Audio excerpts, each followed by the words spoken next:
The way I interpret the program, and it's all about a green initiative, green being dollars as the primary driver. If you're more worried about green like Luke's definition of green and less worried about green like the planet, you could turn it into another win for everybody. As an end user, buy a big old industrial shredder, take advantage, send the certificate, or do whatever that the AVer program requires to get the discount, and then videotape all the big pieces of equipment being shredded in the industrial shredder. Start a YouTube channel, monetize it. There's lots of people that watch that kind of stuff all the time. It's ridiculous, but it exists. AV network security best practices and how to get your gear on the network without getting in trouble.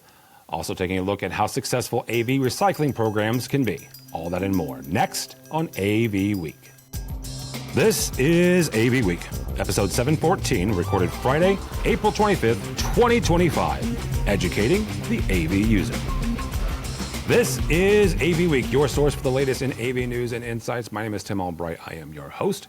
We begin this week's AV newscast with a shift in manufacturing strategy that could ripple across the AV industry. Blackmagic Design has officially paused plans to build a factory in the United States, citing ongoing uncertainty around U.S. tariffs. The company said fluctuating trade policies could significantly increase costs on imported components, making localized manufacturing less viable, at least for now. The U.S.-based facility was expected to serve North American demand with faster turnaround and supply chain resilience. But the tariff adjustments still in limbo, Blackmagic is holding back.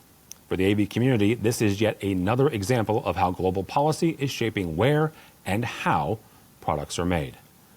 We turn now to a loss that's being felt deeply throughout the pro AV community.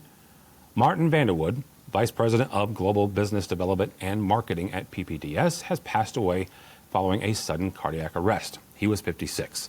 Martin joined PPDS in 2019 and quickly became known for his leadership in sustainability and global business strategy. He brought more than 25 years of experience to the role and helped guide the company through a period of transformation. Colleagues described him as a visionary, a kind friend, and a passionate advocate for a more responsible AV industry. His legacy will not soon be forgotten. In broader tech news with implications for workplace AV, Google is demanding that some remote workers come into the office or risk being laid off. According to CNBC, teams in finance, real estate, and internal ops were among those affected, while the company maintains that in-person collaboration is, quote, an important part of how we innovate and solve complex problems, end quote. Some workers point out they have done so successfully while remaining remote. As large tech firms recalibrate their approach to hybrid and in-office work, AV professionals supporting enterprise clients may see shifting priorities around workplace tech and collaboration systems. Meanwhile, in the heart of New York, a new visual centerpiece has arrived in Times Square. S&A Displays has unveiled a towering curved LED installation at 5 Times Square. The display spans 39 feet high, uses over 8 million pixels, and wraps around the building's corner facade. This next-generation billboard replaces a static display and reflects the growing demand for immersive, high-res storytelling in digital signage. The project was delivered in collaboration with Yesco and Sensory Interactive, further cementing Times Square as a global proving ground for cutting-edge display. And finally, a new name for one of the industry's most recognizable integrators. AVI Systems has officially rebranded as Forte, a name chosen to reflect strength, trust, and a forward-thinking vision. CEO Jeff Stabner says the new identity positions the company for continued innovation as a leading integrator of IT, AV, and workplace experience technologies. While the branding has changed, Forte emphasizes that its people, services, and mission remain the same. For clients and partners, it's a new chapter rooted in the same commitment to quality and strategic partnership. That's your 5-minute newscast. Stay with us as we break down the top stories of the week with our panel of industry experts. This is AV Week. Welcome back. Now we bring you our fantastic roundtable. With us to discuss the news and information we have gathered this week. First and foremost, we can't tell you where she works nor where she lives, but her name is Dawn Mead, and she's freaking awesome. How are you? Very good, Tim. Thanks for having me as usual. Also, somebody who's awesome, but I can tell you where she works, Gina Sansevero from Atlas IED. Welcome, ma'am. Thank you for having me again. I love this group. I'm so excited. I think I sent this in the email chain. I don't have to do any work today because all y'all are smarter than me and you can talk amongst yourselves. The last person that's going to talk amongst themselves, Mr. Luke Jordan from Electroacoustics in Fort Worth. Don't call it Dallas. How are you, sir? Doing good. Glad to be back. Good to see you. First story this week that we're going to cover here is from AV Buyers Club. AVer has introduced a new trade-in program designed to encourage sustainable AV and, quote unquote, simplify hardware upgrades for schools and businesses. The initiative offers support for trading in devices from both AVer and other manufacturers, which is important, helping organizations transition to newer models while reducing electronic waste. AVer is positioning this program as a win for both budgets and the environment. Now, here's what you do. You start out by filling out a trade-in request. AVer assigns a value. You purchase an AVer product, and then you provide proof of proper recycling or destruction to get the value from AVer. So the recycling part is on you. You're not putting it in a box. You're not, if you're familiar with Apple, Apple has a trade-in program. You can buy a brand new Mac.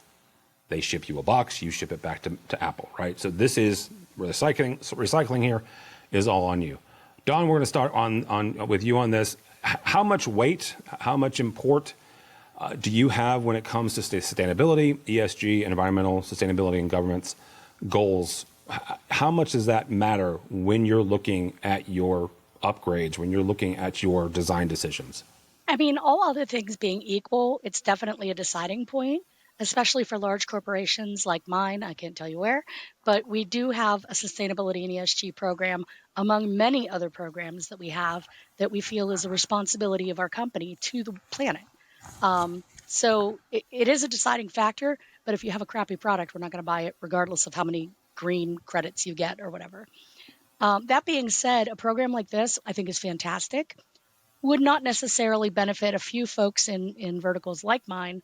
We have to destroy our own e-waste for reasons of security, which we'll talk about security later. But I think it's a great thing. You know, Earth Day was this week, and regardless of any political climate or any personal opinions, we can't go wrong saving our planet, right? So a program like this that accepts anybody's product, that gives you credit, helps out small businesses and small integrators by giving them discounts, you know, that hopefully they pass along to their customers. I just can't see a lose to it. It seems like a win-win for everybody. Luke, same kind of question here is how important are programs like this when you guys are designing systems and then implementing them for your customers? Yeah, the way I interpret the program, and it's all about a green initiative, green being dollars as the primary driver. Because the, I guess, integrator, potentially the end user is responsible for the proper disposal of the old technology. I don't know if that's like Conan O'Brien throwing it off a roof and hey, look, it's gone. But you're still being forced to usually pay for electronic waste. Maybe you live in a city where they've got an initiative in electronic cycling in place. But more often than not, when I am upgrading old technology, one of the first questions I get is, does this old stuff have any value and how much money will you give me for it? And I tell them, we're in the business of giving you things that meet your new requirements, but we really don't have any hand in giving you money for that. We can help connect you with some of the AV buying or reselling groups. They'll give you pennies on the dollar, which is better than nothing. More often than not, we encourage people to find less fortunate, less capitalized groups that have a greater need, and they would be happy to get a 5 or 10-year-old product because it's better than their 20 or 30-year-old product. But no, I don't really see it being a huge advantage or desire of a lot of our end users to not only get new equipment, but see their old equipment being disposed of in a responsible way. So it really just depends who your end user is and what your own strategic initiatives are going forward. Gina, I'm going to ask you more along the lines of the bigger picture here. Is when you look at programs like this, Atlas certainly as a manufacturer, do you see this as providing value, or is it something that somebody can put on a banner or something, and it's like, hey, this is our market. This is one of our marketing pillars, is that we're responsible, or we're this is part of our ESG. Does this really move the needle when it comes to the industry overall as a big picture? My opinion only, not that of Atlas IED, but this confuses me. I think that it's not clear in what they're trying to accomplish. Trade-in programs have been around for a very long time. Usually it's to get old product out of the marketplace and get new product into the marketplace, because as aging product, comes to end of life, nobody wants to support that, right? And as technologies evolve, the interoperability is reduced. So you want to get that old technology out of the marketplace. So trade-in programs are a common way of doing that. Trade-up programs are a common way of doing that. However, I have not seen one that has so blatantly tried to align itself as a green alternative while not providing any green. The biggest hurdle that I find when people are trying to, and I've been involved in sustainability within the industry for a long time now. So the biggest hurdle that I find when people are trying to recycle is the lack of sources from which you can get commercial AV equipment recycled. There are a lot of places that will do e-recycling, and not many of them actually take in commercial equipment. So they're still leaving the onus on either the user or the integrator to try to jump over that hurdle. That's the biggest hurdle in the industry. You're not helping anything unless you're actually removing that hurdle. So to me, this is just a repackaged trade-up program. All right, that works. I kind of feel a little bit bad saying that. No, it's your opinion. Because I don't think AVer's doing anything wrong, but... No, but you're not wrong. That is the biggest hurdle. I mean, Luke said it himself, right? Is you've got to find a place to take this stuff. I was going to say, if you're more worried about green like Luke's definition of green and less worried about green like the planet, you could turn it into another win for everybody. As an end user, buy a big old industrial shredder, take advantage, send the certificate, or do whatever that the AVer program requires to get the discount, and then videotape all the big pieces of equipment being shredded in the industrial shredder. Start a YouTube channel, monetize it. There's lots of people that watch that kind of stuff all the time. It's ridiculous, but it exists. So green for everybody, maybe not the planet. Our next story, this is not the only reason I'm reading this story, but the line makes me smile. Up to 300 chicken shop digital signs across the UK were hijacked. If you're not familiar, a chicken shop, for those of us in the States, think KFC, all right? Or if you're from the Midwest, Church's Chicken. They were hijacked earlier this month in a coordinated hack by animal rights activists. The attackers replaced restaurant menu content with activist messaging and some pretty interesting imagery, raising serious concerns about digital signage security in public-facing environments. Now, while the attack targeted a specific industry, implications are much broader.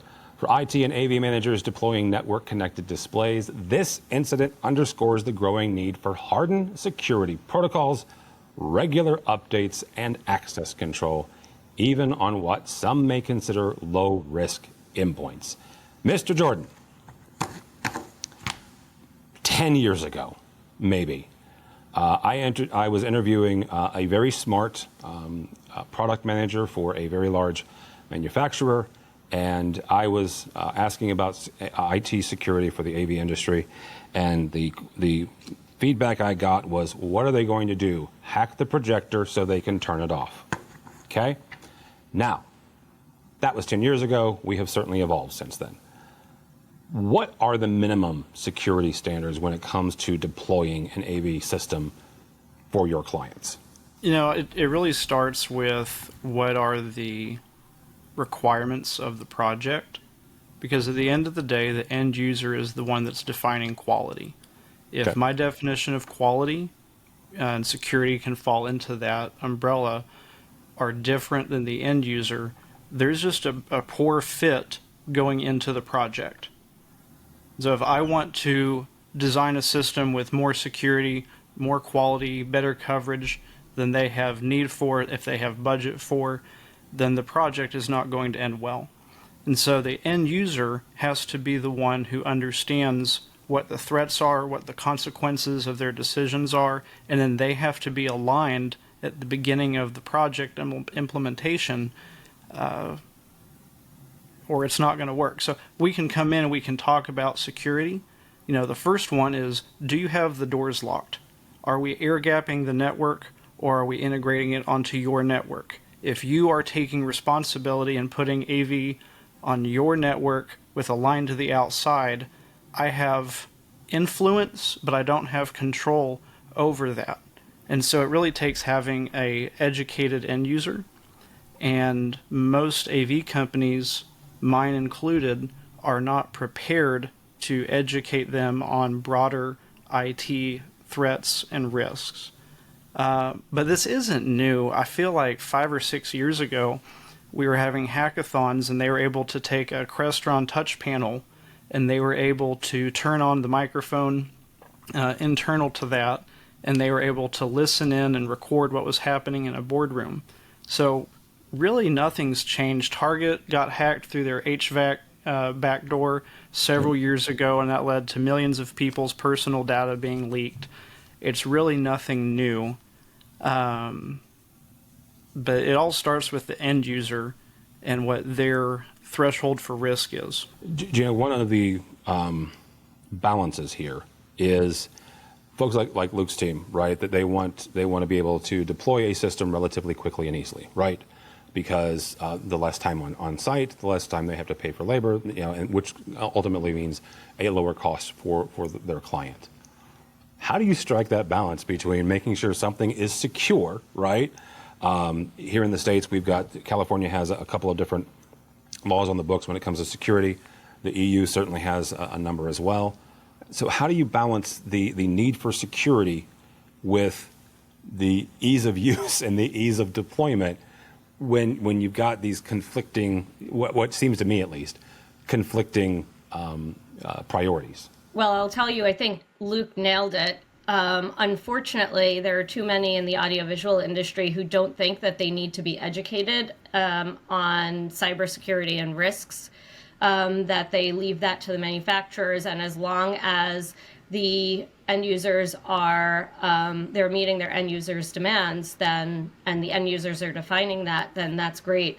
I was at a conference. SIA puts on, the Security Industry Association puts on a conference, an executive conference every year called Securing New Ground. And one of the chief cybersecurity officers for a very big utility down south said, if you are a manufacturer, integrator, and if you walk into my space and you do not have a cybersecurity protocol in your product or certification on your team, I will tell you to leave. You will just leave. So that demand will come down from the end users, and we will be required to work within those parameters and figure out a way to make it user-friendly and secure at the same time. And maybe it will take a little bit longer to ensure that the requirements are met, but it's going to be from the demand of the end user, because too many think that it's not their problem.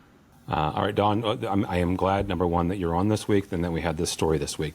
Dawn's company, again, can't tell you where she works, but trust me, her company is hyper aware of security needs, more so than most companies or education facilities. That being said, Dawn, not just from your perspective where you are now, but take it back to when you were a integrator. What are some of the best practices that companies and institutions should put into place to make sure that their AV deployments are secure?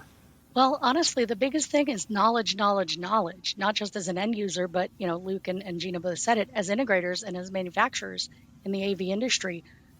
We are not doing enough to become aware of this problem and to try to mitigate it.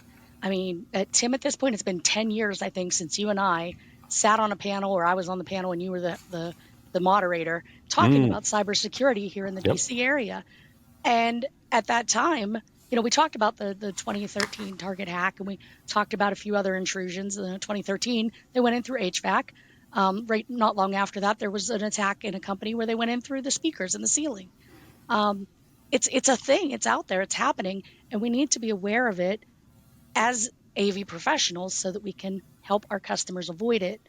Certain verticals, finance, casinos, healthcare, government, and military. Those verticals, we got it. We understand the needs for security. You won't come in and out secure us, but we will make requirements of you that you need to know about or be able to bring to the table. And if you can't or don't, you're not going to get our business. But for companies that aren't in those verticals, educate yourself, find out what can happen. I've been working in this company for about 8 years now. Prior to that, I've been an AV integrator in the DC area for like 20 years at this point. I know some security, like it's just part of our life down here, but I'm finding out new things every day. For example, did you know that HDMI is not considered secure by large parts of the government and some financial institutions? Apparently, some researcher somewhere found out that the ends on HDMI cables can leak data. And with the right equipment, bad actors can come in and check out that info. It's certainly not something I was aware of, but apparently people in education or in the research world in universities were aware of it. And of course, then some of the people we work with became aware of it. And now I've been talking to manufacturers like, hey, build me some DisplayPort stuff because that's the only thing I'm allowed to use some places. So, there's lots of factors to this. It's not just anonymous sitting behind a computer and going in through your email or whatever. There are so many potential holes in the technology world and in our technologies that could be taken advantage of. And if you don't even do the slightest bit of research, if you go in completely blind, man, it's 2025. You're not going to stay in business very long. And even if you think you know all there is to know about security, keep reading, keep researching, keep learning, because man, as quick as we come up with solutions, the bad guys are going to come up with more and more exciting, more better options of getting in. So, plug one hole, they're going to drill another. Would you put more credibility into a company that has invested in and has ongoing compliance with the ISO cybersecurity standard? Obviously, any kind of cybersecurity standard at this point is good from our industry because not a lot of folks are digging in there. ISO is a step in the right direction. But even with ISO standards, even with certain certifications and, marks checked off, I still have to submit anything that comes in my door to our security team. And after that security team approves it, we may have other security teams for our customers. So it's a very long process to get a piece of equipment approved for us to use anywhere. So definitely stick with ISO, see what else there is, check government, check finance, check, the different verticals, healthcare, to make sure your HIPAA certifications and such. There's a lot of different certs out there and they all look for slightly different things. And the more educated you and your company are, the more likely you're able to get that across the board domination of the market that I'm sure we all look for as manufacturers. So, Are there standards that you can apply? Let's say that you do a job with Dawn and her team. Can you then take those standards and apply that across the board to as maybe a best practice to another client?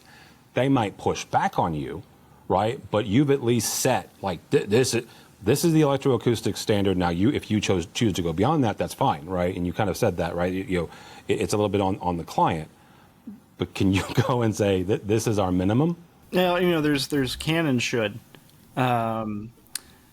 So we have a standard for drawings. This is the information that we put on our drawings. If it's on the wall or in the floor, it's on a floor plan. If it's in the ceiling, it's in a RCP. We have line drawings that show how things wire together. We've got plate and rack details that provide more information. And we consider that to be the minimum amount of information needed to communicate to our team how to build the project and to our service team how to service the project when it's done.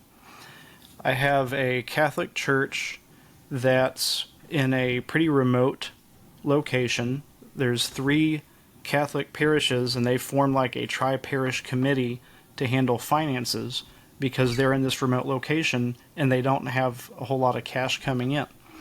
So we did a job in 2000, and the Crest amplifiers finally died, and so they asked me for a proposal to replace them.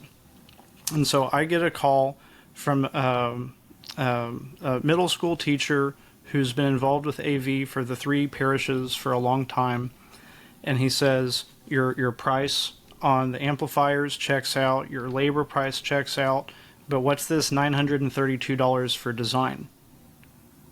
I said, well, we've got to go through, we've got to scrub the list, make sure that what we're ordering is in fact the correct parts, that it all checks out, and then we've got to update our drawings so that we have an accurate system on paper to match the install. And he says, well, these people don't know anything about AV, that doesn't help them.